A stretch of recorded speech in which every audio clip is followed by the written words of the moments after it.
Excellencies,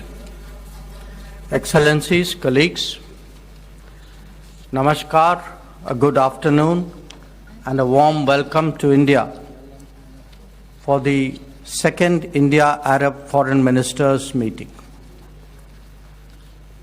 We meet at an important juncture where the global order is undergoing transformation for a variety of reasons. Politics, economics, technology and demography are all fully into play. Nowhere is this more apparent than in West Asia or the Middle East, where the landscape itself has undergone a dramatic change in the last year. This obviously impacts all of us and India as a proximate region. To a considerable degree, its implications are relevant for India's relationship with Arab nations as well. Multiple developments, each of considerable consequence, have taken place in Middle East, West Asia over the last few years. Many of them have reverberated well beyond the region. The situation in Gaza, in particular, has been the focus for the international community. Many of us were present at the Sharm el-Sheikh Peace Summit in October 2025. This evolved into the UN Security Council Resolution 2803 of November 2025, taking forward the comprehensive plan to end the Gaza conflict is today a widely shared priority. Various countries have made policy declarations on the peace plan, individually or collectively. This is the larger context in which we deliberate on the region's challenges and prospects. There are a number of other situations in the region that also merit our collective attention. One is the conflict in Sudan that is exacting a deadly toll on its society. Another is that in Yemen, with the additional implication for the safety of maritime navigation. Then there is the concern about Lebanon, where India has troops committed to UNIFIL.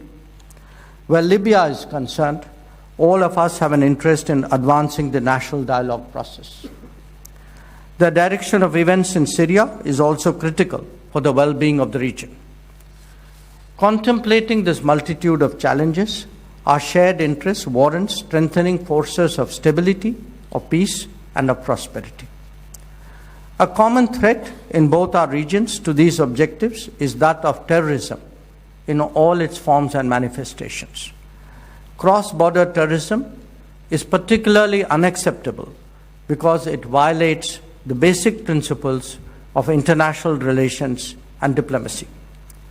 Societies targeted by terrorism have the right to defend themselves and will understandably exercise it. It is essential that we strengthen international cooperation to combat what is a global scourge. Zero tolerance for terrorism must be an uncompromising universal norm. Excellencies, India has strong partnerships with all LAS nations, in many cases maturing to a strategic level. Much of that is rooted in history, where we have long exchanged goods, people, and ideas. In the contemporary era, this collaboration has taken different forms with various partners. The region has some of our largest expatriate communities, key energy sources, major trade relationships, and increasingly emerging technology and connectivity initiatives. We are crucial to each other when it comes to food security and health security. Today's deliberations, while of a collective nature, will nevertheless give a fillip to many bilateral ties. Colleagues, the India-Arab Cooperation Forum serves as a platform to give our positive sentiments a practical shape. Our meeting will examine an agenda for such cooperation in 2026-28. It currently covers energy, environment, agriculture, tourism, human resource development, culture and education, amongst others. India looks forward to a more contemporary dimension of cooperation being included, such as digital, space, startups, innovation, etc. We'll also be contemplating working together on counter-terrorism and parliamentary exchanges. I note that we have launched the India-Arab Chamber of Commerce, Industry and Agriculture yesterday. These activities and initiatives will parallel what is happening in the bilateral domain and reinforce the bonds between us.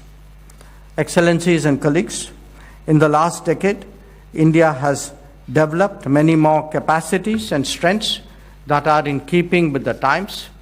Many of these are technology related, and their application has been people-centric. We believe that sharing experiences and best practices in that regard will be to our mutual benefit. I look forward to discussing that in detail, and I'm confident that our deliberations today will be really productive and outcome-oriented.